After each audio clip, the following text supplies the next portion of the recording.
All right, welcome everybody. This is our, I guess it's really our first official LOMED class of the year because the other one was kind of a kickoff. And we are trying something new, as you can see. We've got Carrie, who is zooming in, and I have a list of like 7 people who couldn't make it tonight who wanted to be at this class, who we are recording this for, and they're going to take the class online. So we'll see how this goes. So when you talk, even though not everybody's in the picture, try and talk loud so that at least hopefully it'll all get recorded. And then the other thing that's going to be really interesting about tonight is that you guys are on very different levels for Hebrew and coming from very different settings. So I'm going to do my very best tonight to do a balancing act, and hopefully there'll be something for everyone. But I'm just coming in saying it's not the easiest, thing to do, and I will do my best. So I really want to start out with, well, actually, what I really want to do is pass these out. And I'm going to ask you something that's very hard for teachers not to do. I'm going to ask you not to look ahead. I know that's really, really hard, but it's like everything here is here for a reason, and I feel like if you're jumping ahead, we're going to lose stuff. So on the bottom of the first page is what I would like you to say when we go around to introduce ourselves. This is a little more than we usually do. But it's really going to be important for all of us to know, and especially me to know, where you teach, what age you teach, what you teach, your level of Hebrew. If your level of Hebrew is none, that's fine, but your level of Hebrew, if you know anything, if you can read it, if you know any of the language, how Hebrew is currently used in your classroom right now, and if it's not, that's okay too. And if it's, coming from somebody else in your classroom provides it, that's fine, but like all that stuff, and also what you'd like to learn. So, anybody want to volunteer to start with the introductions? Aviva, go for it. I'll start. So my name is Aviva Borgstrom. I teach at Emmanuel Nation. I teach, this year's going to be a 3rd and 4th grade split. My level of Hebrew is I speak it relatively fluently.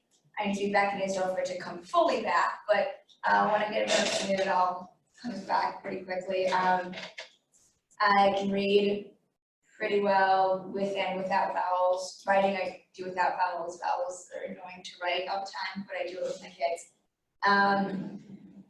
Depending on the year, I've taught everything from the basic levels of the alphabet kids to teaching prayers, to teaching modern Hebrew and getting them to speak in Hebrew. When I do vocabulary with them, I often do Ivrit, so Hebrew, so I'll give them the word and then give them the definition and act it out, but only using Hebrew. So the kids have to figure out the whole sentence and figure out the vocabulary words, so they get more Hebrew mixed in.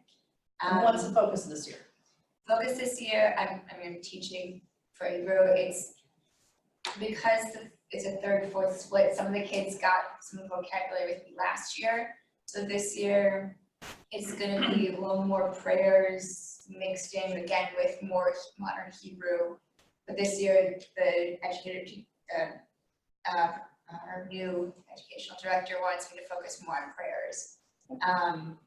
But I guess what a while tonight is a way for us all to make it a little bit more interesting than just prayers, but also find more ways to incorporate modern Hebrew while doing regular prayers.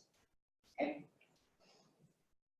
I am Cindy Hamill, and this is my first year teaching at Shalom, and I have a 2nd grade classroom, and I have like 0 Hebrew. I cannot read it. I can speak kind of the basic prayers. So I'm looking to learn anything. Is this your first year teaching, or is this your first year teaching at Shalom? First year teaching at Shalom. So you've taught at other Hebrew schools or public school or what? Just in schools. In public schools. Yeah. Great. Thank you. Hi, I'm Nicole Boyko. I teach at Shalom as well, 3rd grade. We focus on Genesis, Exodus, and Israel. My level of Hebrew is not a lot. My husband speaks it fluently, so with our daughter and with his parents. And so I've learned a little bit from him, reading and writing not at all. And I'm just looking to incorporate it more in the classroom. Our kids are just starting to learn, so it'd be fun to. And it's a gift that your husband is giving to your kids by speaking to them in Hebrew. I will tell you, I've got 3 kids and I speak to them a lot in Hebrew. My middle one just spent a gap year in Israel. He came back with better Hebrew than I had. But all three of them, their Hebrew is much stronger than what they would have normally gotten in a day school because we speak it. So tell them to keep it up. I will. It's really great. I am Beth Rappaport. I teach also at Emmanuel. I teach the K4, K5 classroom. So we focus mainly on the Jewish holidays. I went to a Hebrew day school through 4th grade. So I kind of retained a tiny bit of Hebrew from that and from my bat mitzvah. I can read some of it, but I'm not great at it. And one of my main goals this year was actually before this class was even put together was introducing Hebrew into the classroom. Like I'm thinking as far as like different vocabulary, like just knowing like the Hebrew, how to greet somebody in Hebrew, but then knowing just different like things in the classroom, how to say that in Hebrew, or how to go to the bathroom or snack or things like that. My name is Rick Paler. This is actually starting my 2nd year of teaching part-time at the day school, and I'm a Hebrew tutor. I work with kids to read, to learn how to improve their reading in Hebrew. I also just started this week my first class at Shalom as the pet group, which is 9-year-olds or 4th grade. And that was my first class. And I do have a strong background, and I also work with the B'nai Mitzvah kids as far as their Haftarahs and Torah. So I'm strong as far as Hebrew is concerned. As far as conversational, I'm working on that, and I'm trying to incorporate that into my class. And I think that, we just started that. I'm excited about trying to work with that and trying to use my tutoring skills in other ways too. Thank you. I'm Molly Beth Granite, and I teach at Gonorrhea, JCC, Whitefish Bay and Mac1. In Mac1, I'm also the Judaic liaison, so more going into all the different classes. So I'm with babies all the way through K4. And my level of Hebrew is I went to Sunday school, Hebrew school as a kid. Some of it I've retained, like you said. My daughter who goes to day school definitely has better Hebrew than me. Just far beyond that. Basically, I can read Hebrew. Can't translate it, unfortunately, but I know basic Hebrew vocabulary, which is what I try to bring into the classrooms, like colors, numbers, letters, that kind of thing. I can write it. And so I'd say probably like a basic preschool, kindergarten, 1st grade level Hebrew. And I would just like to learn how to utilize it more in the classroom. We'll come back to me. My name is Kershaw, and I'm working at infants, and I'm 0 for Hebrew. So start talking with the baby, learning to talk English only. So. I'm Karen. I work mainly gotta be my mom, but that's both kinds. I teach everybody. My level of Hebrew is very, very basic. How do you use Hebrew in the classroom? So I've learned a lot of Hebrew through songs, and just asking questions. So I think it would be great to learn more basic Hebrew words of familiar objects. And we always did prayers. And I'm curious, what does it mean? Somebody said modern Hebrew, so I don't know what that. Thank you. My name is Mandy, and I work at Ganami Mekwan, and I work with 1-year-olds. The level of Hebrew is really minimum. Just the songs that we sing or the basic prayers that we say is all I pretty much know. And what I would like to learn tonight is like how to incorporate it more into the classroom. Thank you. My name is Josephine and I work at Gami Mekwan with Ms. Kerr, and we have the infants. My level obviously as well is very basic, just kind of songs and that kind of thing. But even infants, I would like to, other than have things in the classroom, you know, we've got books, we sing songs and that kind of thing, but some other things would be like caring for the words that you could connect with the object. Even at that age, through repetition, they're gonna pick some of that up. So I'd like to incorporate that more. I'm Lauren Pollock, and I work with Mandy with 1-year-olds, and it was minimal of what I know, and we teach the Jewish holidays, but we like to get everyday words to the toddlers because they're forming their language right now, and if I could have them say the English. Hi, I'm Alex, and I work here at the JCC Gami with the 2.5-year-old.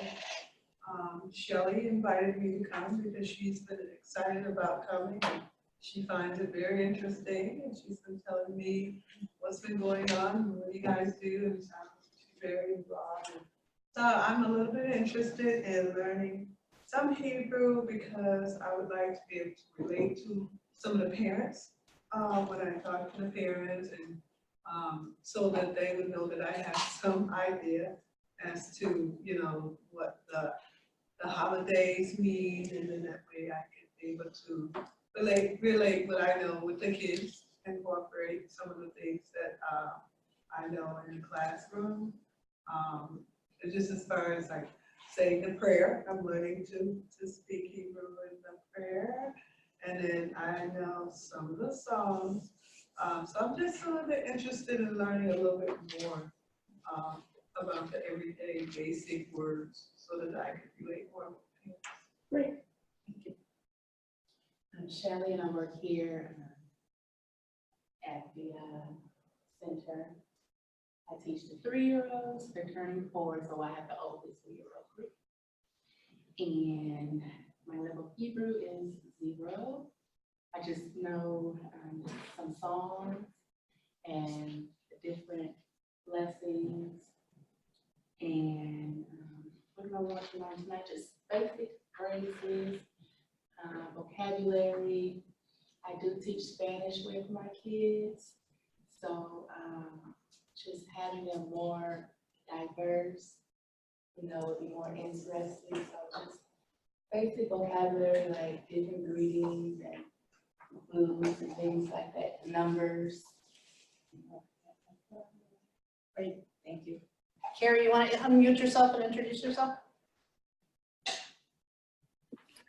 So I'm Carrie Barbercock, and I am the education director at Congregation Emmanuel of Waukesha. I currently am teaching the kindergarten through 2nd grade class, where we are introducing the alphabet. I also teach the Aleph class Hebrew, so we are also doing the alphabet and vowels. And then I'm also teaching the Bet class, where we are learning words and beginning prayers. Great, thank you. All right, and I am CP Altman Schaefer. A couple of you, this is your first LOMED class. If it is your first LOMED class, before you leave tonight, make sure I have your email address, because all the follow-up is by email. Like, I don't think I've got your email, Alice, so make sure you give me your email.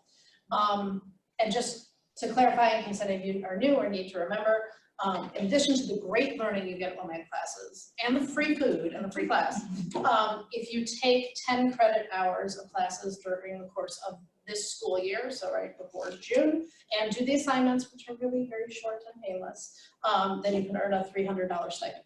So that's a good thing. So just so you know that. So I grew up in Milwaukee. I was gone for about 10 years, but I really spent most of my life here. I went through Hebrew school at Shalom. The only modern Hebrew sentence I remember coming out with was "Ani rotza lalechet habayta," which means I want to go home, because we had to say it before we left class every day. I remember that very thoroughly. I went to Rainbow Day Camp, although it wasn't called Rainbow at the time. I went to Interlochen. So there was a lot of Hebrew words that you learn just from being at camp because it's used, right? We went swimming in the Agam, we didn't go swimming in the pond. And some of those words just became a part of me through camp. But really my Hebrew started at Nicolay. I took 4 years of Hebrew at Nicolay with Shelley Israel, for any of you who know her. And I learned a lot, and I understood a lot, did a lot of grammar, she did a lot of grammar. And I understood a lot. By the time I finished high school, I had never been to Israel. And then I became a Hebrew major in college. And I was really doing great in terms of reading and understanding and being able to write papers, and all of that was good. Speaking was not so good until I spent a semester in Israel. And then that did it. I lived with an Israeli family, and I really learned to speak there. My Hebrew has gone up and down through my life. When I lived in Chattanooga for 3 years, there was no one to speak Hebrew with. It was a really bad time for my Hebrew. When I worked at MJDS, it was great because the Israeli teachers spoke to me all the time, so it was really good. So at any rate, I am a firm believer at using Hebrew at home when you can. So the first thing I want to tell you about tonight is take a deep breath and relax. Okay, there's going to be a lot of stuff thrown at you tonight and a lot of vocabulary thrown out at you tonight. Don't feel like you need to start doing everything at once, right? Like most things, it's best off to start slow, right? If you've never exercised in your life, you're not going to start with a marathon, right? You've got to build up. Hebrew is the same way using it in the classroom. I really hope by the end of the night, you'll pick a word or 2 words or maybe 3 words that you want to start using. And use those until you got them really solidly, and use them a lot and whatever you can. You like get a word a day calendar and try to use the word. Use it as much as you can, and then you'll jump into something else. So don't feel overwhelmed by what we're doing tonight. And also don't be afraid to mix Hebrew together in an English sentence, right? When we're working at camp, and that's the best example, right? Let's go swimming in the Agam, right? Let's walk over to the Bayit, which is like the main house. It's okay. Most of you are not fluent Hebrew speakers, and you're not going to turn into one overnight. But if you can find those certain words that you just use all the time, like all of you, I'm sure at some point or another, use the word Shabbat, right? Whether it's going to Shabbat sing or it's, you know, talking about Shabbat prayers or whatever, you use that word, right? And every time you use it with the kids, you don't translate it and say, oh, that means the Sabbath, right? You just use the word Shabbat. So if you can get some more words that you own that become yours, and you use them, they will become the kids as well. Does that all make sense? Is that a good precursor? All right, I am going to share my screen. Share my screen. Here. Can you see it, Karen? Yeah? Okay. Excellent. Yes. Good. So, why is it not advancing slides? This is not going to work. All right, sorry guys, hold on a minute.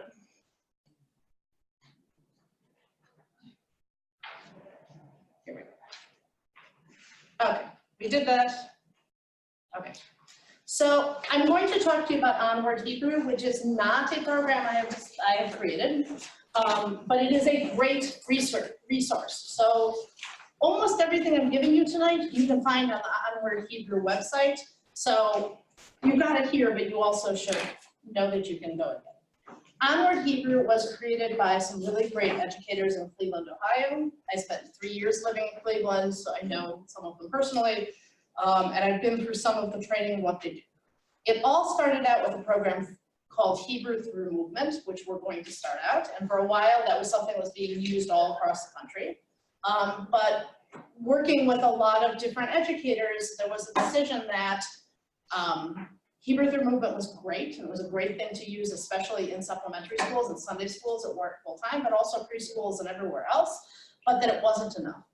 And the Onward Hebrew movement developed, and the approach has 3 parts, and there are many synagogues across the country who are now doing this. A combination of Hebrew Through Movement, Jewish life vocabulary, which again, we're going to talk about all of this, and enriching Hebrew usage through tefillah, right? And you guys talked about that already, whether it's songs, right, Shabbat sing, or it's services or any of that, but using as much Hebrew as you can, because as people hear it, they get familiar with it.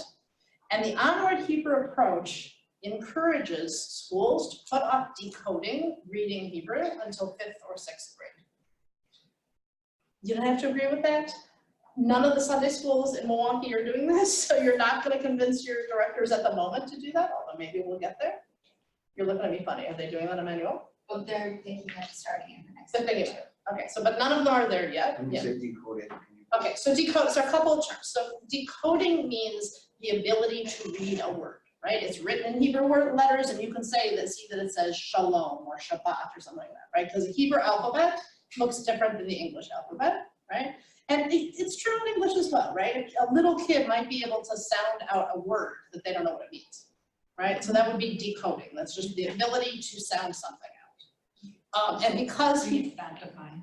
right, be able to read it and pronounce it, but not define it. And because it's a different alphabet, that's a bigger challenge. For those of you who don't know, not only is it a different alphabet, but Hebrew goes from right to left instead of left to right. So it's a different set of skills. There's been debate for a long time about whether it's confusing when you're learning to read left to right in English. We're not even going to get into the debate. I'm telling you what on and onward Hebrew encourages.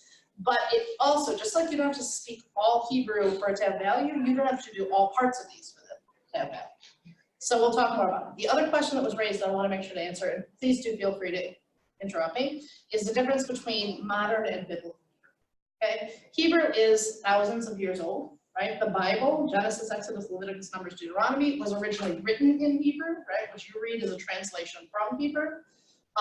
Jews have been praying in Hebrew for thousands of years, but up until about 100 years ago,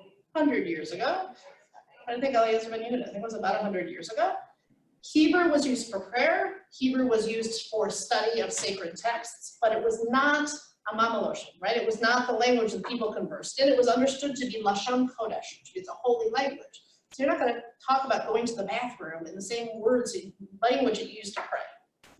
Eliezer Ben Yehuda, this amazing, amazing guy, moved to Israel and said, I want Hebrew to become a spoken language. I think it should be the language of this new state we're creating. And he said, he's the father of modern Hebrew. He said, I'm going to make it into a modern language. And he started speaking only Hebrew to his family, which given that it really wasn't a spoken language at the time and didn't have words for things like bathroom and car and television, and it was a big challenge. And he literally set about creating the language and doing it in a very logical way. So modern Hebrew is the Hebrew that is spoken today in the land of Israel. And so a lot of times in some school settings, we talk about modern Hebrew, meaning conversational Hebrew, versus prayer Hebrew, which is the words that kids are learning for their bar mitzvah to be able to pray in. And you also can talk about biblical Hebrew because the language in the Bible it's a little bit different. The grammar is a little different than modern Hebrew. It'd be like if you look at something Shakespearean or written in Old English, you recognize the words, but it sounds like doest and out and shall, right? So the language sounds a little different, but the roots are all the same. You can definitely see similarity. Mostly tonight, we're talking about modern Hebrew and how to bring it in the classroom. All right, any questions so far? Here we go.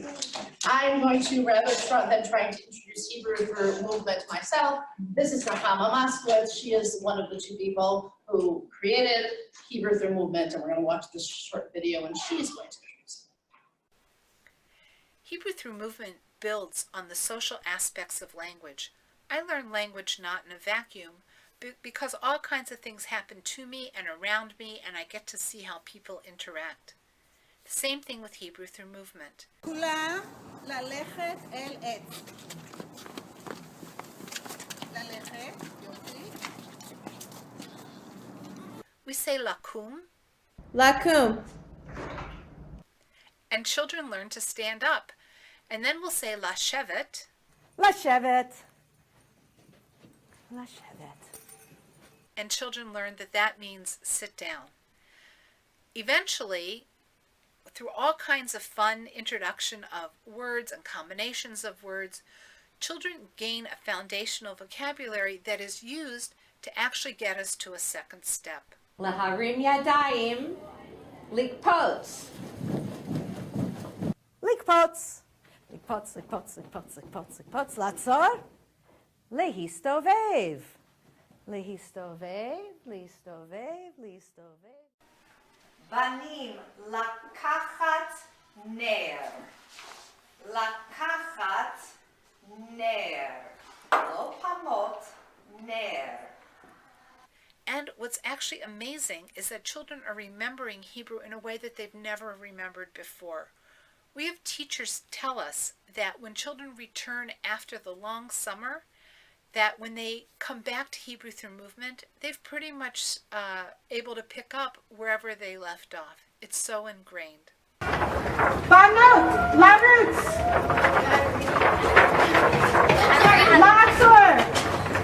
Hebrew through movement takes the stance that we need to be using language to help children come to understand the meaning of some of the sections of our prayers and rituals. לקחת מצה, לקחת עוד מצה,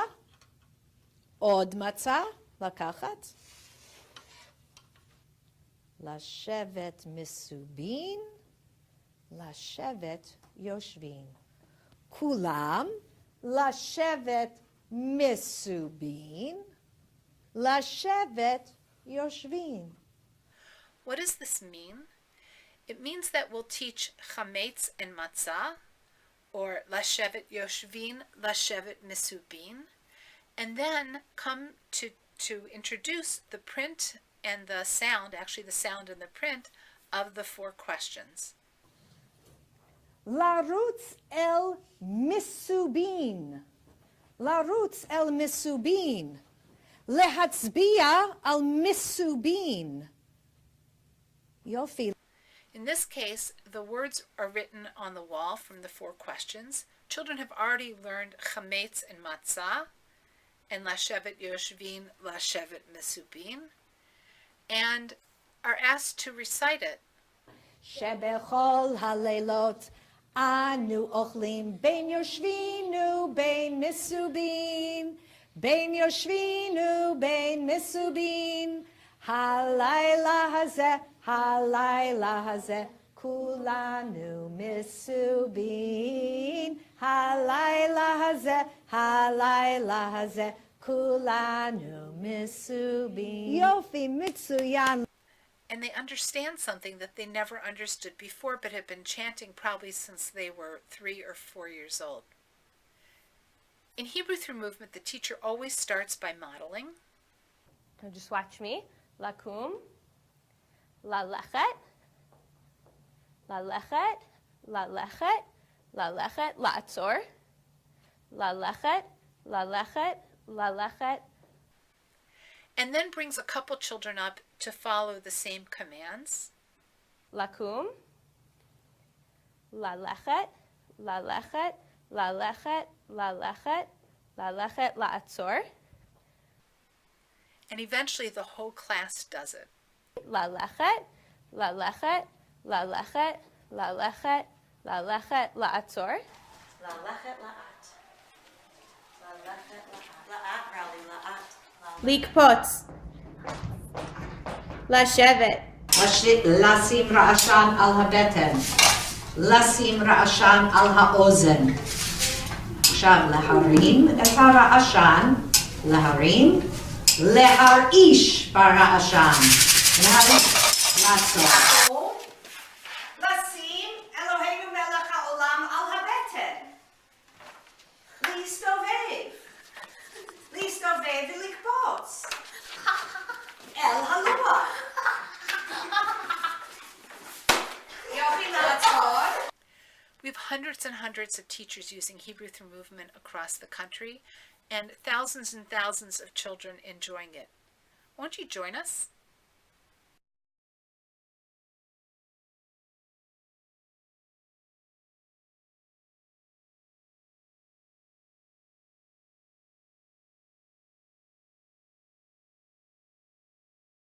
The idea is that learning Hebrew, I'm sorry. So they're always using the 2, They're always using the infinitive, and I will explain why. I want to stop sharing my screen. Is that the share?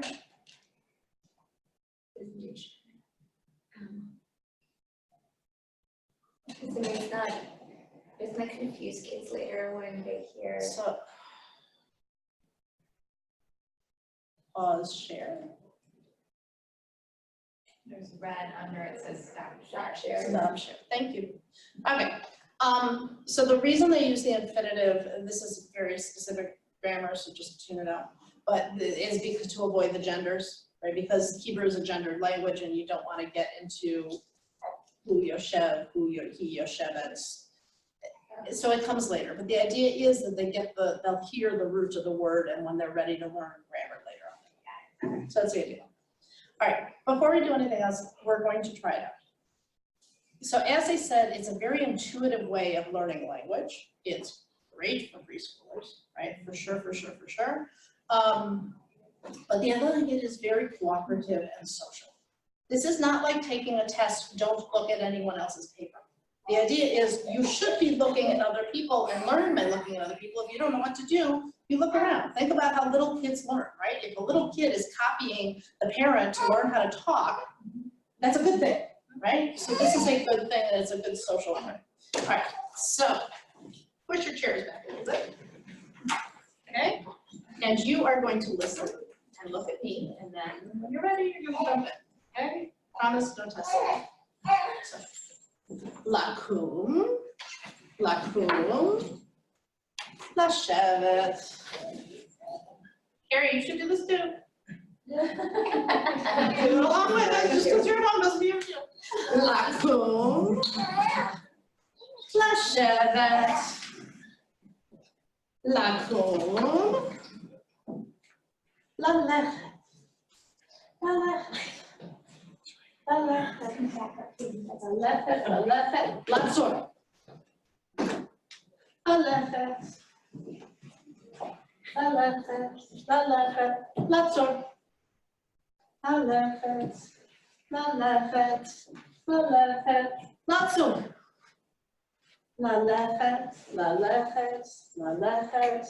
Lalechet, lashevet. Tov me'od. Lakum, lalechet, latzor. Likpots,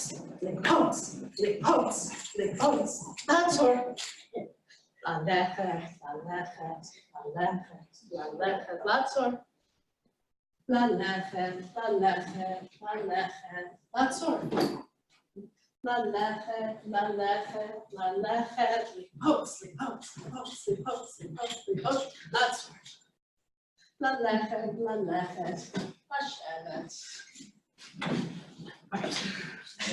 That was a very brief introduction. What'd you notice about it? How did it feel? Good? Fun? Easy? Stressful? No, not stressful. And as you go on, you can do really fun things, like have kids stand on the table, or sit under the table, or stand on the chair, or jump and turn around. Things that the kids love to do, right? Get off the table. But obviously, it's a silent unit. But It's just by what they hear, not by what they see.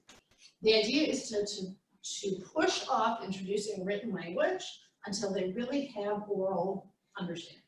The truth of it is that's already what happens in day schools, right? In day schools, they learn to start speaking and not actually stop speaking. There's something about Hebrew through movement. Kids are not supposed to speak. Eventually, they may get there, but your goal is not to have them speak. It's to have them hear and be able to do what you're saying. Think about babies. They can understand language way before they're able to speak. And it's what I was telling you about when I learned Hebrew, right? I understood a lot earlier before I was able to speak. So you're not asking them to speak, you're not asking them to read, but they're going to get familiar with the sounds of Hebrew so that when they get around to reading, it looks familiar. If they've been for 2 years hearing the word lakum, when you're finally teaching them to read and you say lamed, kuf, vav, mem, those little letters, and they see lakum, it means something rather than reading ba, ba. What were you saying? No, I was just gonna say, you said about Hebrew day school, like my second grader said to me in the car on the way back here at night, so her teacher this year is Israeli. And last year she had a teacher who spoke fluent Hebrew, but was not Israeli. And she goes, I understand, but sometimes I don't understand her. And I said, well, I think that's the accent, not that. But she said, but I know what to do. She's like, but because I watch around the room, I know what to do. And it was very, because they're very much. And eventually you get. And she does, like, I'll watch her when her teachers speak to her in Hebrew, and she totally 100% understands what they're talking. And eventually they don't need to, like, eventually they're gonna get it. Can you have a visual in the classroom? Like, can you put up like just a word and maybe a picture that matches, or is that like a no-no? You can. I mean, a purist would say no.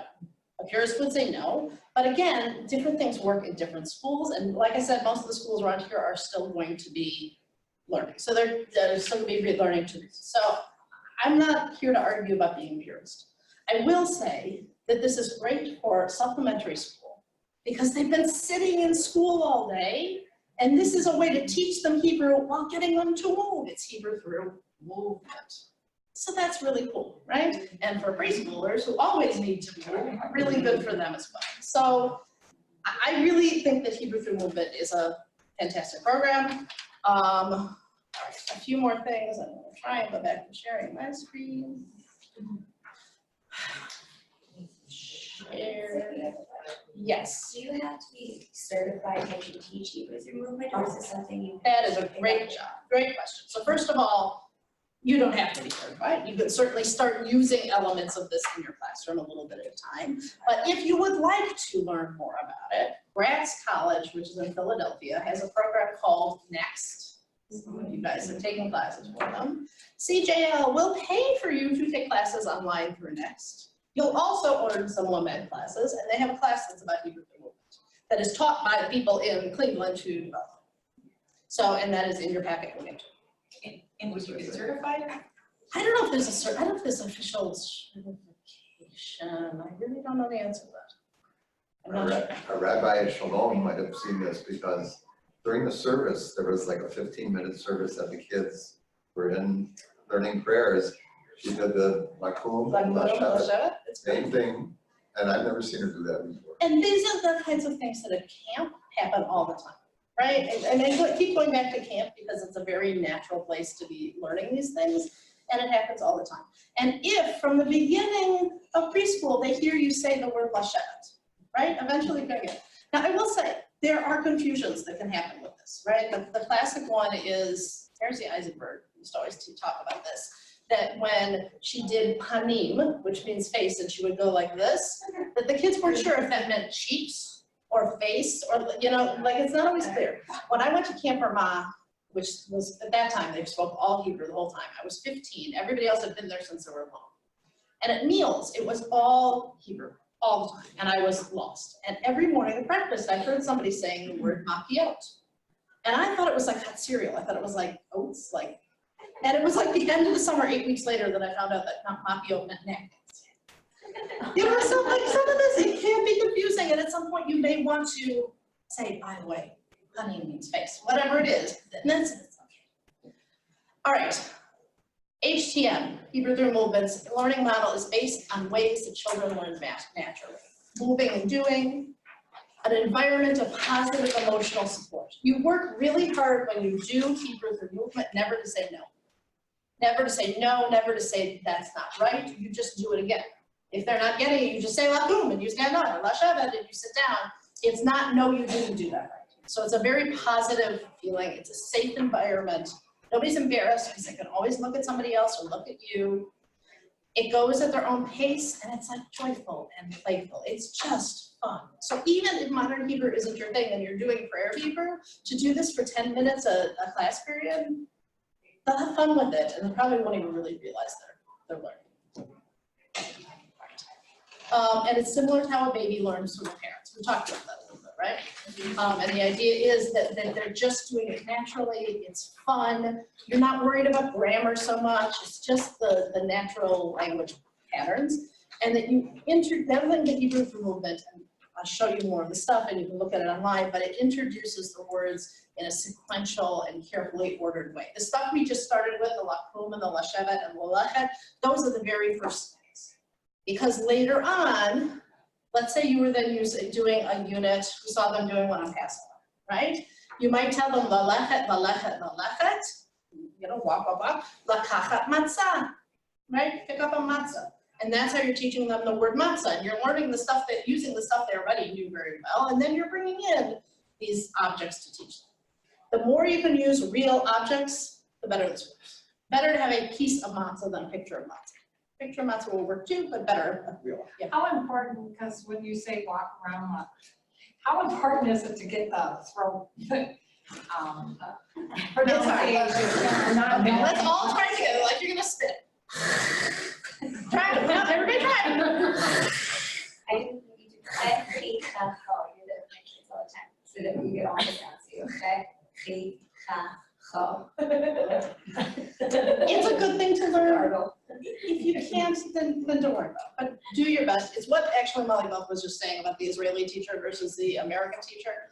I learned Hebrew from Shelley Israel, whose Hebrew was excellent, but she's an American. She's got an American accent when she speaks Hebrew. My Hebrew accent is not great, because that's where I started. That was my beginnings. My kids who went to day school had Israeli teachers, their accent is much better than mine. So is it ideal to have an Israeli teacher with a great pronunciation? Yes.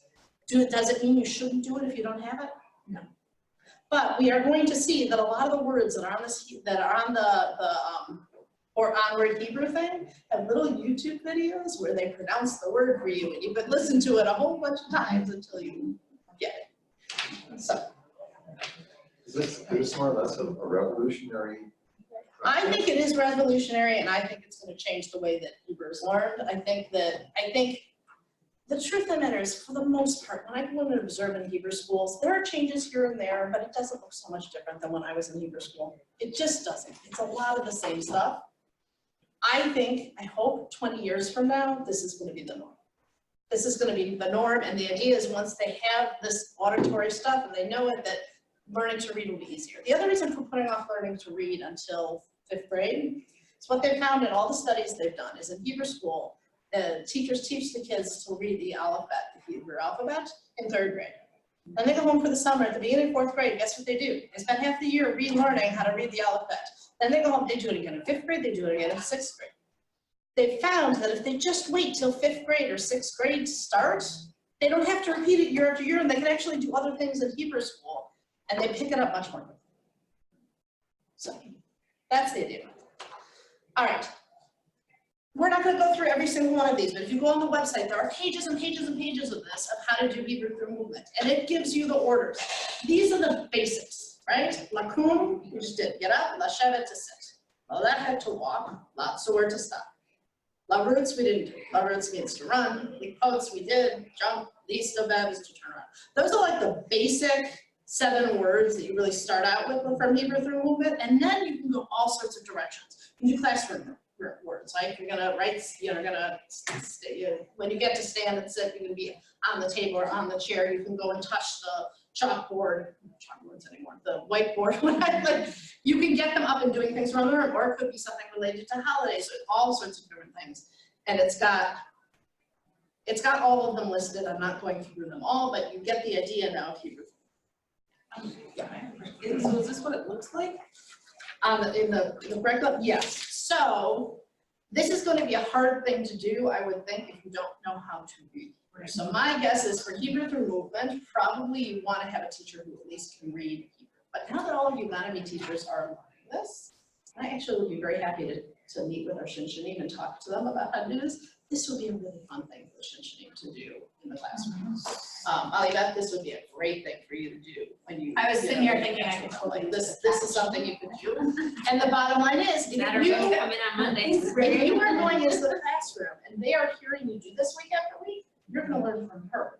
And then you can reinforce it, right? It's time to line up. You're going to tell the whole class, lakum, lalachet, lalachet el hadelet. You're going to go to the door. And they're going to learn all those things, and it's going to be reinforced. So I would think that none of you the people who do not know how to read Hebrew, you are probably not going to be the primary Hebrew through movement teachers. But you can be the ones reinforcing it with the teachers who are teaching. And there are other Israelis on staff too, right? Right? It's like Shamit and what? She's yours in it. All right, so the next slide is, here you go, guys. If you want to do this class, you do it through grants. This is the website to go to. We always have a little bit of trouble finagling how to do it, but ultimately there is a way to do it so that I pay for it, not personally, then CGL pays for it and not you. take the class. It's a great class. It's all online, so you can do it. Yep, click on that one. All right, we're going on to Jewish life vocabulary. Any more questions about Hebrew for movement? You good? Gary, you still good? You still good? No? No, she's good. All right, we're gonna do another video. So, as I said, Hebrew for movement was around for a long time before Onward Hebrew added on to it. And this is the one that I think that those of you who don't speak Hebrew are going to be able to do, and they call it Jewish life vocabulary. And it was some of the stuff you are all talking about already is how can I use the Hebrew words in my classroom. And I'm going to let her explain it to you in a minute, but here's what I will say. You already use it. My guess is that all of you probably already use not only some Hebrew, but probably some Yiddish, right? Klutz, schmutz, Shmata, right? There are all these words, and they're great words because there's some words that exist in Yiddish that don't exist in Hebrew. My favorite example is the word machatun. Machatun is the word for the relationship between a wife's parents and the husband's parents. That word doesn't exist in English because among non-Jews, I'm not sure that is a relationship. But in Jewish families, it is a relationship. There's no word for it in English. So once you get some of this Jewish life vocabulary and start using it, it can be really all right.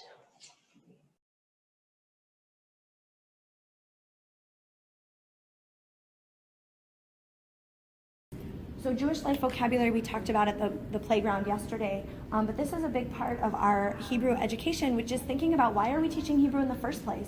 Yes, it's about tefillah and bar and bat mitzvah, but it's also about being just an educated Jew in America. And I really try to articulate that. We are not training people to go live in Israel. If they want to learn fluent modern Hebrew, we can't do that in our limited time, and we don't give homework.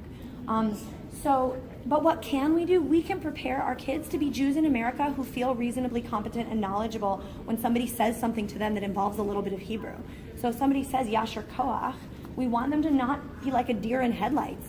The clergy in my congregation share how sometimes at bar and bat mitzvahs, the clergy will say to the person on the bima, Mazel Tov, like to the parents of the bar mitzvah, and they say Mazel Tov, and then the person says back to them something like Mazel Tov, and it's like the weirdest exchange because you don't reply Mazel Tov to Mazel Tov, like it's just weird, like they don't, like that's what Jewish life vocabulary is about. It's about knowing Hebrew words and phrases and how to use them and having it be part of our vocabulary.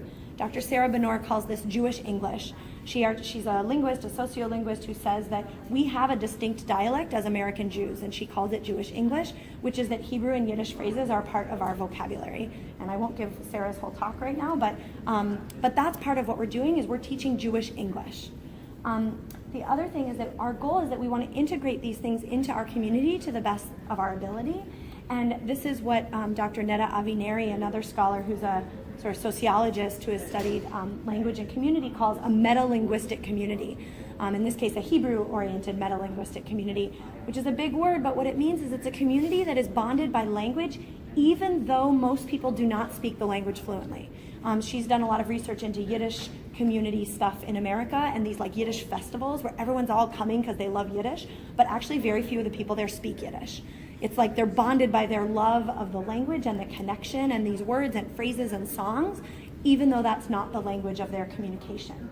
So that's the same of what we're doing with Hebrew. We're creating a community in which Hebrew bonds us as a people. We love it, we feel connected, we do songs and prayers and signs and phrases and all this stuff, even though most of us are not fluent speakers. To that end, part of how we do Jewish life vocabulary, we tried to just give a list to our teachers and do some training about using it. But I have to say a lot of our teachers are not so used to using all these words in their day-to-day life. And so I have found in my community it works a lot better that we have a Hebrew letter of the week and we have Jewish life vocabulary of the week. And that way, every week I send to the teachers, okay, this week the letter is bet and the vocabulary week is bavakasha, and they should start using it and teach their students. But when I say the letter of the week is bet, I don't mean that they're doing a 45-minute lesson with a workbook on bet. What I mean is like, there's a bet when you walk into our program, and then in every class they're doing something. It's like 2 minutes. It's like, today it's all about bet. We're gonna make a bet with our bodies, and like, that's it. And we're moving on. Like this is not the entirety of our religious school experience, but it is like in the water. And I like that metaphor because I have some little kids and we have like ABCs in our bathtub, not because I'm sitting down and teaching them the alphabet in like a class. It's like literally in the water, right? So it's like such a great metaphor. Like we want Hebrew in the water of our programs. We want it around, like in my community, we have signs that are labeling things, you know, like there's Hebrew around, they're hearing it, they're seeing it. It's kind of incorporated into what they're doing in these different ways. We send the Hebrew letter of the week and the Jewish life vocabulary of the week in our weekly bulletin, so the parents know what it was, so that some of the parents know this stuff, and then maybe they can use it and ask their kids about it.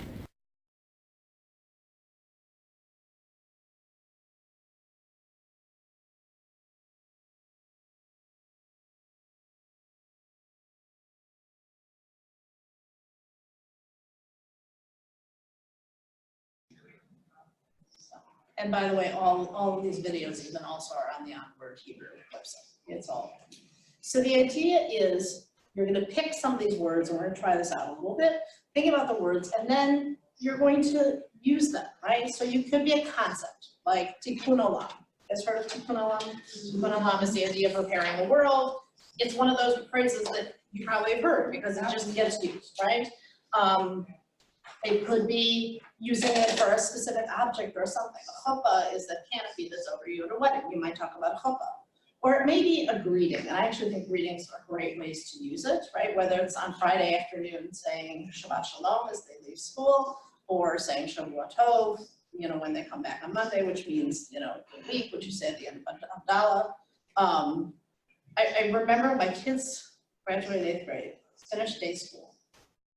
And suddenly people weren't saying Shabbat Shalom to them anymore on Friday afternoon. It was really strange to them because all the way through preschool, all the way through elementary school, they had heard Shabbat Shalom.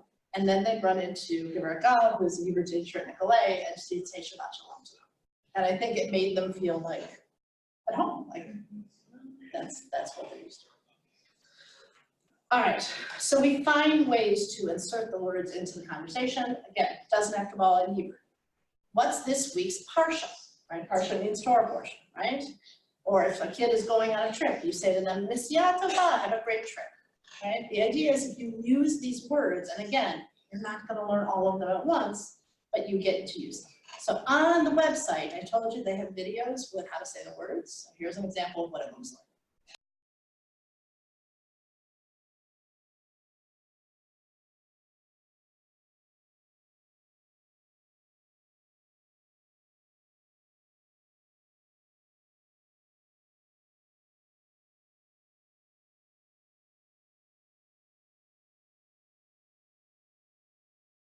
ביקור חולים.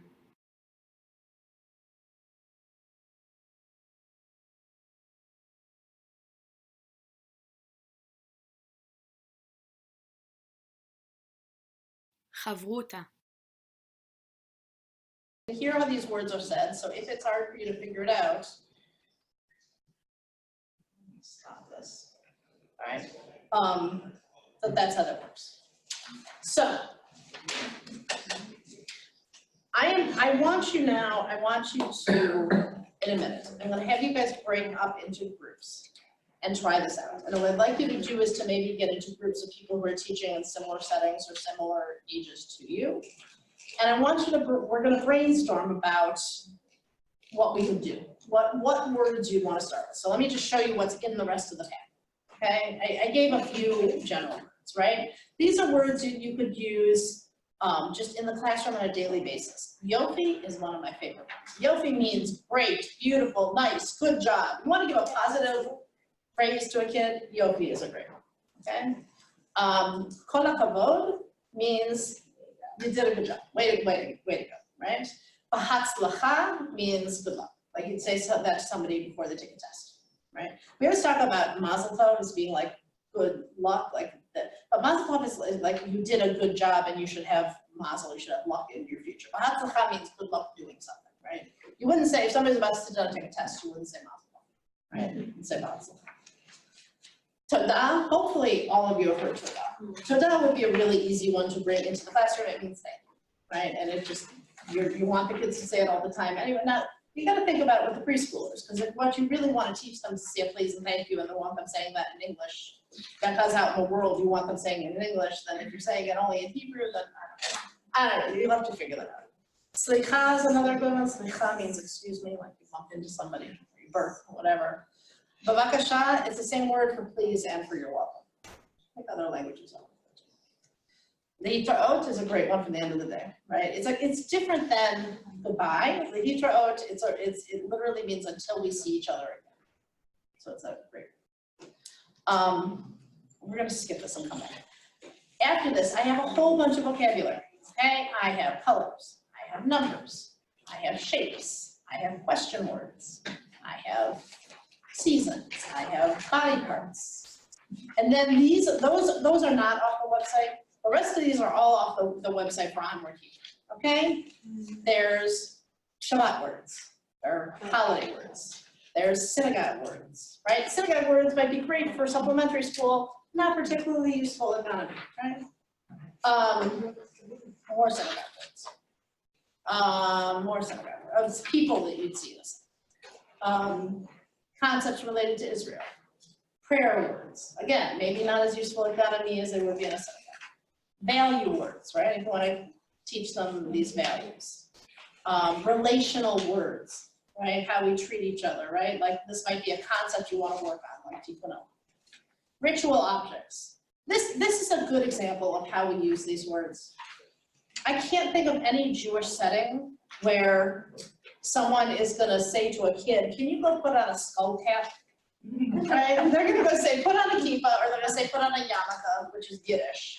They're never going to call it a skull cap, right? They're going to tell a kid to put on a talit or a talis. They're never going to say, put on a prayer shawl, right? There are some of these words we wouldn't think of using at a time. So make more of it, right? You know, that's it. Jewish books. This is a really good one. You know, there's no reason ever to go into services with a kid and say, take your prayer book. That should become a siddur. It should always become a siddur. They should know that that's a siddur, right? Just like if you're talking about the Torah scroll, you're not going to talk about the Bible scroll, right? You're going to use the word. The names of the books of the Torah in Hebrew, this is a good thing to learn. I found that a lot of kids in supplementary school settings never learn the Hebrew names of the books of the Bible, they only learn the English ones. Likewise, the kids in day schools never learn the English words of them, which also has value because then if you're talking to a non-Jew, they don't know what you're talking about. I actually think it's really good to use know both of them. Oh, these are like just general words you'd use in conversation. Okay. So what I would like you to do right now to try this out with the synagogue, or the Jewish life vocabulary, is to take a few moments, get into groups of 2 or 3, and people teaching a similar setting. Look through these, okay? Again, I am not asking you to start using every single one of these words tomorrow. That would be ridiculous. But pick maybe 5, right? Maybe 5 or 10 that through the course of the whole year, you think you might want to introduce into your classroom. And not 5 or 10 to introduce tomorrow, right? Tomorrow, maybe introduce 1, right? You have to get comfortable with it. They have to get comfortable with it. Become comfortable with it for a while, and then you move on. But I want you to try and come up with some kind of target so that you can think about it. Yes. So where it says Bible Torah, does the transliteration mean like, is this mean in the beginning? Which page is this? Right before what we try in your class. Yeah. Okay. Oh, so this is a great question. Okay, so the names of the books of the Torah in English, they're not all English, some of them I think are Latin actually, or I'm not sure which, are based on the theme, right? Genesis is about creation. Exodus is about going out of Egypt. Numbers is because there are a whole bunch of censuses in there. The names of those books of the Torah in Hebrew come from the first significant word of the first sentence in that book of the Torah. So Bereshit, which means in the beginning, is the very first word of the Torah. And it kind of fits with Genesis, okay? But Exodus, the first significant word, again, not just the first word, the first significant word, it starts Elah Shemot B'nai Israel. These are the names. Names has nothing to do with Exodus. The names are based on different. So that's what that's. All right, I'm gonna try and figure out how I can pause this, and I would like right now to get into those groups and start working.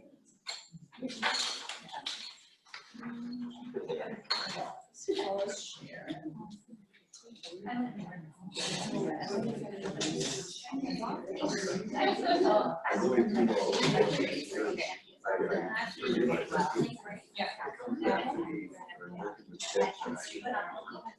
Gary, I'm working to get this back to. I was actually excited. I know they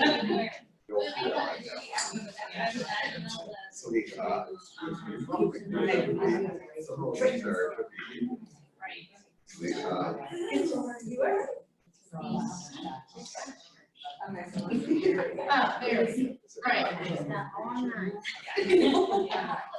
I'm pausing. All right, Karen, you with us? With us? Okay. All right, we're gonna get back together. I really would like to hear from all the groups, what your thoughts were of either which words you think you'd like to use or how you would use them, whatever you came up with. Anybody wanna go first?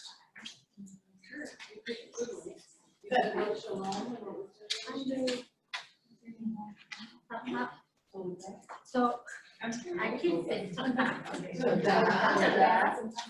Which means? thank you, and shalom, and hello, goodbye, right? How do you think that you would use those? How do you think you'd bring it into the classroom? Shalom. And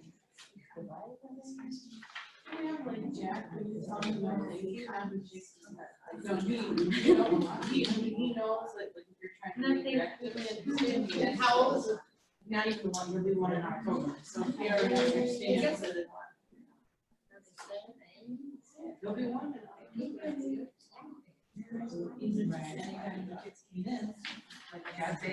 Yeah. Right, you know what, as we're recording this, I wanna make sure we're having one conversation and everybody's talking really loud so that we can hear. Other people have ideas you wanna share, nice and loud, so we'll have them recording, please. So we were talking about just introducing the greetings, so Toda, thank you, and then Babakasha, please, you are welcome, so when someone says thank you, you say that. Great, excellent. Other ideas? Good. This simple one, I'm more a Viva in the class, so more means teacher.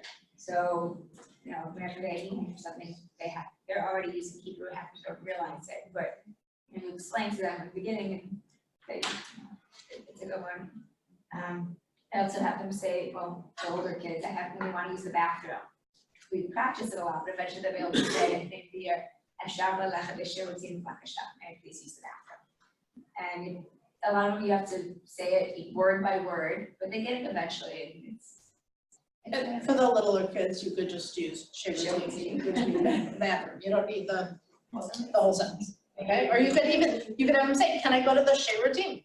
Right, you can just put the one word in, yeah, shivrati. Shivrati. Excellent. Other ideas?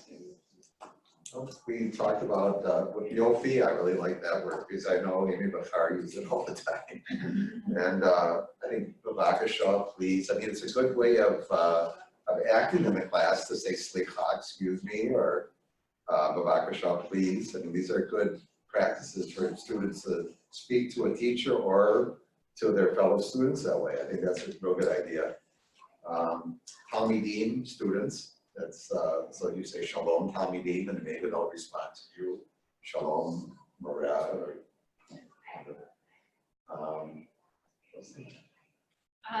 we also, oh yeah, like just turning the, like maybe later into the year when they learn the parts of the body or whatever, turning it into a game, like might be fun.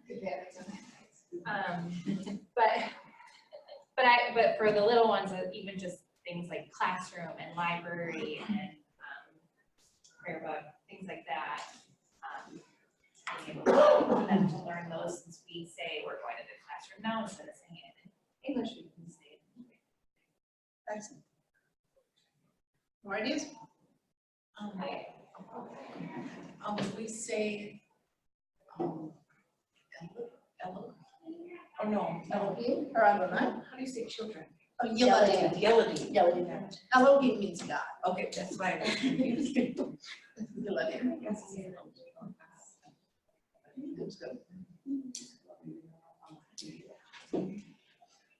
Excellent. So I do want to say, we talked, somebody asked before about like putting signs on things, labeling them. I'm actually a real believer in that because I just feel like having visual learning in the classroom is good. So if you have kids who are learning Hebrew and they're already learning to decode, label away, you know, have the word kisei on the chair and shulchan on the table and here on the wall and whatever. I think labels are great things. But the other thing I would encourage you to do, even if you don't speak Hebrew, whatever this word that you want to work on is, put it on your wall somewhere you're going to see it so you remember to use it. Write in English, it's fine. But if you have that, you might just not think about it. But if you have that visual cue somewhere you're looking at it, then it's going to remind you to say it. So, I mean, even if you carry around a clipboard or whatever you do, you know, write that word real big, but just find a place to put it so that it's in your head. Because once you start using it, it'll become habit. Right? But until then, put your new word or your new words on. Give yourself a cue card. So as we've been sitting here and talking about this stuff, what occurred to me I didn't put anywhere in this packet, and I can't believe I didn't, is music. Because music is such a great way to learn language. I know you guys already do a lot of it, but I want to encourage it. And especially in addition to like Shabbat Sing or whatever else they're doing, nap time. Put on Hebrew music instead of English music. My daughter's preschool teacher, when she was 1, was Irish. And she used to put on Gaelic lullabies.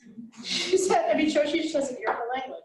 At age 1, she was singing along in Gaelic to these songs, right? So in terms of developing an ear for language, have it on in the room in the background when they're playing or doing art projects or whatever. Actually, just today, I have a group of kids that don't nap from like the 1 to 3. So we have a quiet time for like a half hour or so. And I actually, that new CD and I use the PJ Library has an app with all Jewish music. And you can either do a playtime like stream or a nap time stream. It's very cool. And it's very cool. And it's all Jewish music. Free? Yeah, it's all free. That's what I was gonna ask her. I wanted, because I've tried like looking at Spotify or Amazon, and I can only find like weird. There is on Spotify too, actually. So there's some. Are there any other, does anybody else have any other like good resources? You can also just go on YouTube and like Hebrew children's songs. There are some great ones. There are some great ones. Aviva, what did you say? Oh, I have a CD that actually I bought in Israel years ago. It's a CD full of songs, the kids' songs, all in Hebrew. It's years old now, but I'm more than happy to give it to you. You can make copies or send it out that way. Okay. All right. Anything else about this part? I'm going to share my screen again. I'm going to try and find where you guys share my screen again.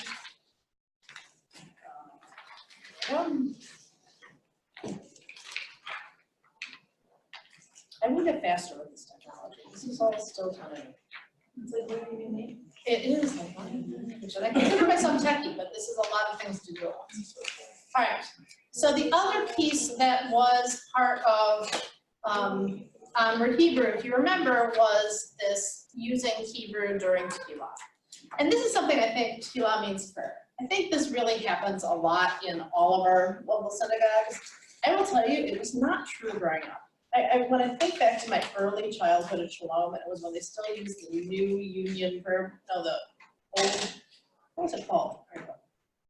Before the new union prayer book. I don't remember what it was called. Before Gates of Prayer, maybe it wasn't new union.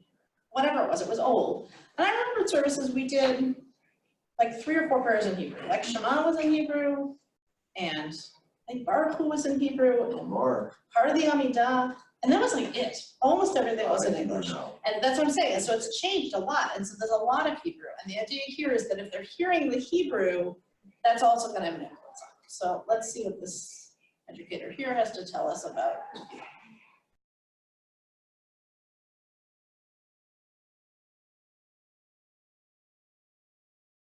Tefillah, I won't say too much other than to say I think tefillah is integral in Jewish education. We should be doing it every time kids come, because I really believe strongly you learn tefillah by doing it. You don't learn tefillah by sitting with a workbook and talking about it. There is value in talking about tefillah, but that's not how you learn to actually pray. So every single time our kids come, they do tefillah. We have 30 minutes on Sundays and 30 minutes on weekdays. So this is part of our Hebrew curriculum also because they're hearing it in Hebrew. I feel super strongly about using transliteration. I know in the past I've been a minority voice, but I'm trying to make it the majority.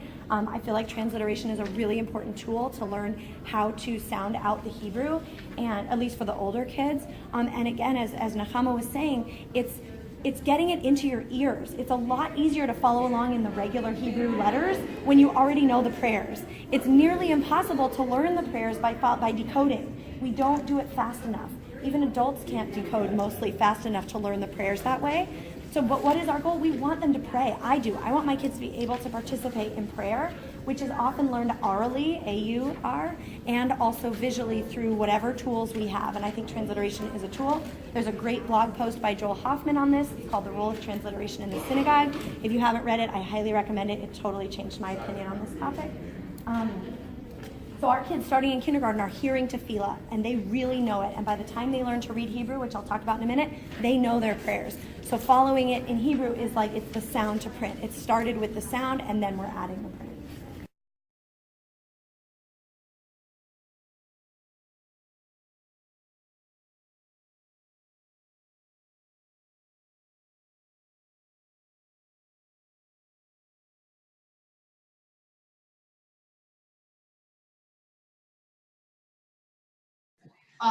And I also want to show you this very cute preschool video. This is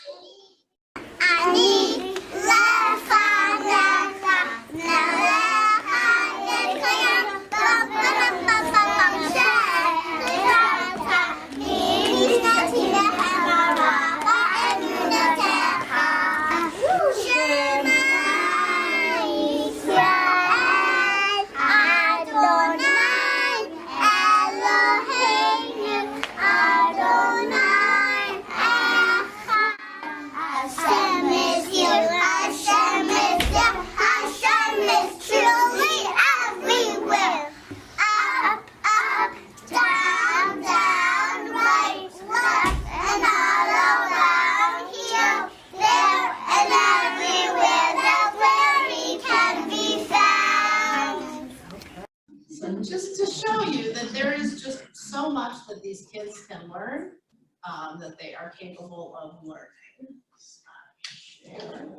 That they're capable of learning, and when they hear the songs. Now, every school is different. I'm sure the Sunday schools all have tefillah every time they meet, so they're getting it. And in Ghana, I know you have Havdalah, and I know you have Shabbat Sing.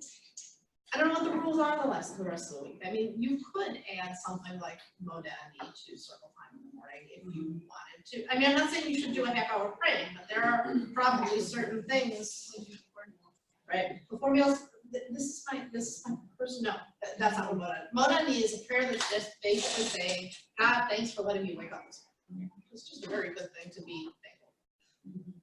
Here's my suggestion, my gentle suggestion for Modani. Is to work on the prayers before eating to make sure they match the food you're eating. And we can have a whole conversation about this, but there are different prayers. So Hamotzi, which the kids have probably all learned, is only if you're eating bread. If you're not eating anything with bread, you don't say Hamotzi. So when you're having apples, just apples is a different blessing. So that's a great learning opportunity. I think actually the synagogue schools could probably work on it as well during snack time. I'm not sure that all of them get it every time. I'm sure he gets it right every time. What about the one that ends in beret? So that's for baked goods that aren't bread. Cookies, cakes, donuts, that kind of thing. And I would be happy to forward to you the list of what's what. There are a lot of them, but if you learn a few, the basic one, if you don't want to learn all of them, this one that ends Shakol Baro, which you can use right. It's her fault. Right, it's the one you use for the kinds of things that don't have their own blessing, like chocolate. Really should. There should be a blessing just for chocolate. What? God for creating this in this. But anyway, so that's the idea of prayer. Any questions about anything we've done so far? Okay. I thought we would spend, I know I just stopped sharing, but I'm gonna share again. I thought we'd spend a few more minutes just looking through some of this vocabulary and talk about more ways to use it in the classroom. Okay. All right. So colors are, you know, certainly it's something that comes up in the classroom a lot when you're coloring things in, so certainly it's a good one. It's a great one for Hebrew through movement, because once you teach them walk to lalechet, you can do lalechet, el, adom, right? Find something adom, find something red. So these are words that you can use a lot just because they're so tactile and they're around. The numbers, just count stuff with them, you know, start every time I'm sure you count things in preschool all the time, right? You know, count it in Hebrew instead of in English, or count it in Hebrew in addition to it in English. It's just something you can use a lot. Excuse me. Oh wait, you know what, I'm telling you ideas, but do you guys have other ideas for colors and numbers and how they can be, you can incorporate them into the classroom? I know Miss Wendy has a really great song for the colors of the kids, and she'll stop and then she'll say the Hebrew word, and the kids will shout out what color it is. And so, yeah. So they already know them, so you can definitely use them in the classroom. Yeah. Or transition, like if we're going from circle time to snack time, if you're wearing a dome. That's fantastic, right? That's fantastic, and that can work for all of them. Excellent. I like that. Yeah. There's some, great songs, let's sing a song about colors, and the kids have to stand up when you say their colors they're wearing. So you'll say the color in English and then promptly say it again in Hebrew. So then eventually you'll just say it in Hebrew also. It's fun to do it to kids. And it's them to move. One good rule in Hebrew, if you're trying to keep Hebrew as a new word, is to use the sandwich rule. Say it in Hebrew, then say it in English, and then say it in Hebrew again. So they hear Hebrew twice for the once they hear. Any ideas for numbers? We used to do, when you circle 3 times, we used to count. Great, when you're doing with the candle blessing, excellent. Excellent. Sure. Could probably pull it into catch in the movement too. If you do something with repetition. I do a lot of numbers and colors, spots. Great. All right. Shapes, question words. Question words is probably, might be harder to bring in until they get a little more advanced, but I thought it would be good for you guys to know. Just to point out, because this might be confusing, that there's a different word in Hebrew for how and like how much, right? Eich is how, like how are you doing, or how can you go about doing this. Kama is how much or how many, right? How many. So, any ideas about question words or shapes? The shapes are hard words. I just feel like the shapes are hard words to say. I'm not sure I would push on them so much.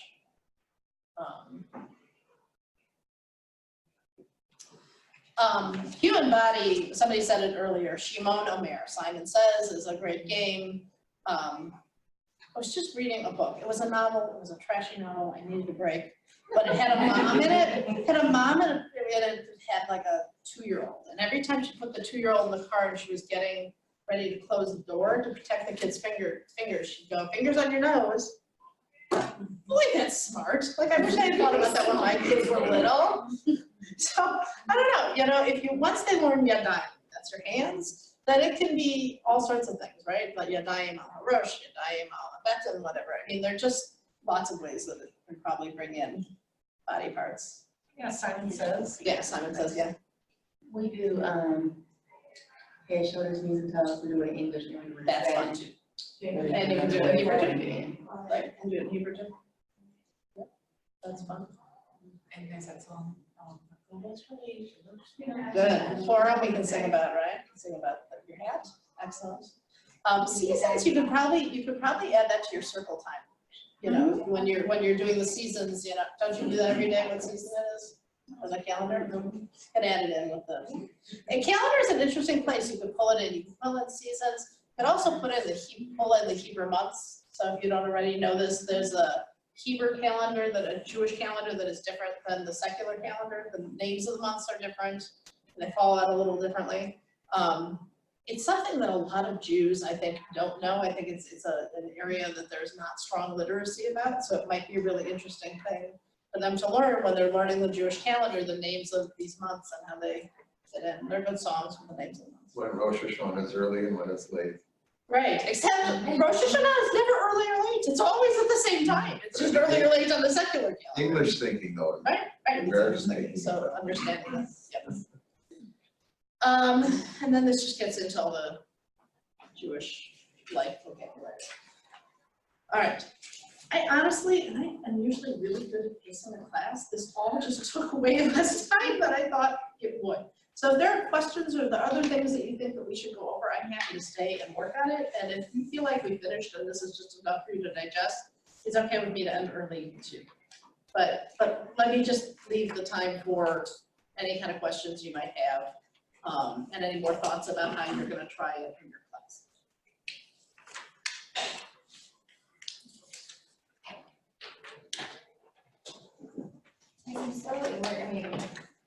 There is my focus this year is supposed to be another period, it's just different approach and the different, reading and something. They've already stuff like doing Havdalah, which is a fun one to learn, but is there another way to make that a little more exciting for kids? Okay, so good. Let's talk about how to make some of the more boring stuff fun, right? So I can tell you some of the strategies I learned used when I was teaching Hebrew. One of them is the simplest thing, but I cannot tell you how much my students loved this from kindergarten up through high school when I taught it, okay? Is the game of trash ball.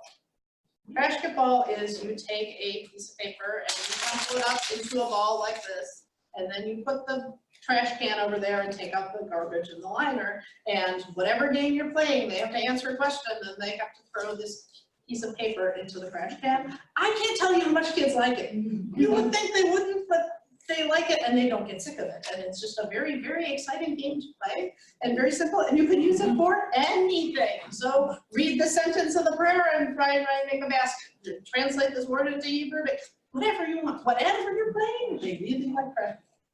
And even when you did some other childhood stuff, I like them too. Take it out of the recycling, obviously. So the other game I played, and I learned this from Cantor Karen Berman before she was a cantor. My first job as a madricha, as an assistant teacher, I was working with her at Emmanuel down on Kenwood, and she taught me the game of Hit It. And she was doing what she called Open Hebrew, and it was a class for kids with different learning issues and kids who weren't getting into a regular classroom, whatever. And she taught this game, and I can't tell you how many years I used it. Put flashcards out on a table. You can have different versions of this, but on a table.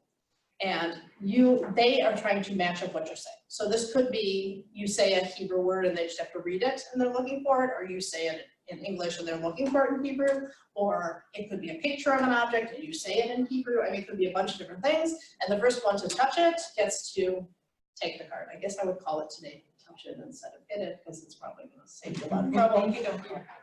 Well, you guys can come up with your own name. When I was doing, we used to call it hit it, but whatever you want to call it, I don't know. You can come up with a creative name. Brad, I don't even know. Find it. Find it. I've seen lots of versions of this. I've seen it done on the floor. I've seen it done on a table. When I had kids in Hebrew school who really couldn't sit still, I would put the words on flashcards all around the room on the walls. They'd have to run back and forth to find them. I've seen it done with clean, brand new fly swatters. So they have to like touch it with the fly swatter. So lots of different ways to do it, but it's a way to just kind of make things move. And having kids just sit and read is really boring. It's boring for the kids, it's boring for the teachers. And it's the stress of reading in front of other kids. So here are my suggestions. Either have the rest of the group working on something and listen to kids read one-on-one, or if you go on, if you have a Gmail account, if you have a Google account, create a Google Voice account, which is just basically a voice mailbox on Google. And it's then when people call you and leave a message, it goes into your Google Gmail mailbox, you don't have your phone ringing. And give your kids homework to call you and read something. And that way they don't have to do it in class, right? They can do it at home. You can go listen to them and know what to work on with them. It saves all that boredom in class. I actually, when I was doing it at day school, I found that the kids actually liked having homework where they had to use their phone or had to use their parents' phone. So, and like I said, you have a specific mailbox that's just for this, right? So your phone's not ringing off the hook. And actually, when my kids would get delayed, yeah, Al Gal would use this for more conversational humor, right? They would have to call and have a conversation or whatever. But so that's one way to get it out of the classroom. I played the game Popcorn. You ever played that? So you have a bunch of kids in the room, and you tell them they can read anywhere between 3 and 5 words, and then they say somebody else's name in the room, and that person has to continue on where you were, so they have to pay attention to where everybody is reading. Those are my thoughts at the moment. Do you have another thought? Are you raising your hand? Or you just... All right. Other questions, comments, thoughts? Let me just make a plug for coming classes. Because we finally do have our schedule for the year. The next one is going to be about intergenerational education, bringing parents and grandparents and other adults into the classroom and ways to make that learning really good. LOMED Midwest is a very cool thing. You guys heard of LOMED? So LOMED it's like an international movement actually. They have them all over the place, and the idea is people teaching one another, and it's a gathering where lay people teach and teachers teach, and some of it is for teachers and some of it is just knowledge and gaining knowledge. It's like a weekend retreat. So this year, the LOMED Midwest, which is like Chicago Midwest, is Friday, November 15th through the 17th. It's in the Dells. I'm not pushing it hard because there's a big event happening in Milwaukee that weekend, but if you're interested, that's in here. And then we just have a lot of really interesting classes. There's one about anti-Semitism. Ricky Spalter's going to do one on early childhood in December, which should be really good. We've got one about inclusion in the classroom and disabilities in January, which is being done by Last Fine from Friendship Circle. Our midwinter professional development, I will give you guys a sneak preview. I'm very excited. We're doing together with Ganami, so you're going to get double credit for doing your professional development. And we're going to do it where there's going to be 4 or 5 different classes to choose from, and you're going to go around you can choose what you want to learn about. And we're going to do some Clipboard to text. I think will be really cool. And then there's one about dealing with anxiety. Of course, student educators don't miss. The book club is really fun. Some of you come to the book club, some of you haven't. I want to make a plug for this first one in November, Becoming a Soulful Educator. It's one of the best books I've ever read. Yeah, I put little tabs in the book as I'm reading to figure out what quotes we want to use. I think there are like 100 tabs in this book. There are just so many good, wise things in this book. So I hope any of you come. And I will make a plug for Bina, because I've got 3 of you in the room who are already doing Bina. It's a really great intensive learning year-long commitment. So we're taking applications for January. So if you're interested in that, you can. Right. Any other questions, comments? It's a lot, which is probably why it's good we ended early. Carrie, you have any last thoughts?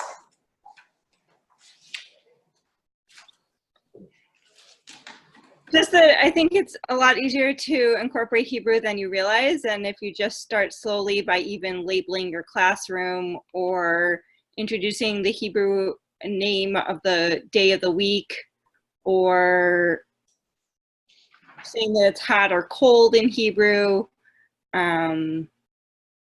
or saying that you're going to the gym in Hebrew, just common words that you say often. That's terrific, thank you. I didn't even think about days of the week. I should have put that in there. That's a good one. That's a really good idea. These are some really good ideas, though. I think with my fourth grade class, I was looking for ideas to get them engaged, well, you know, because it just started. But I think there's some really good things in here that we could do. I think it'll get them much more engaged, and getting up and moving, I think is a real good idea. So remember the Onward Hebrew website, to Google that, to look into the Grads College thing if you want to do Hebrew movement. I will email you, I will try and do this tomorrow, an evaluation for tonight. I've decided to only do them afterwards. I think I get better feedback. And the homework. The homework asks you to do what you talked about tonight, but it asks you to actually try something out in the classroom for 2 weeks. So nobody should be doing the homework for at least 2 weeks, because you actually have to try something out, because that was the whole point here. You know what, I'm just gonna send this around, but don't try and put it by your names, because this is so squishy, but anybody who anybody who has never gotten an email from me, put your name and your email on here, because I'll make sure to get this to you tomorrow. I think that's it. Thank you for coming. Thank you.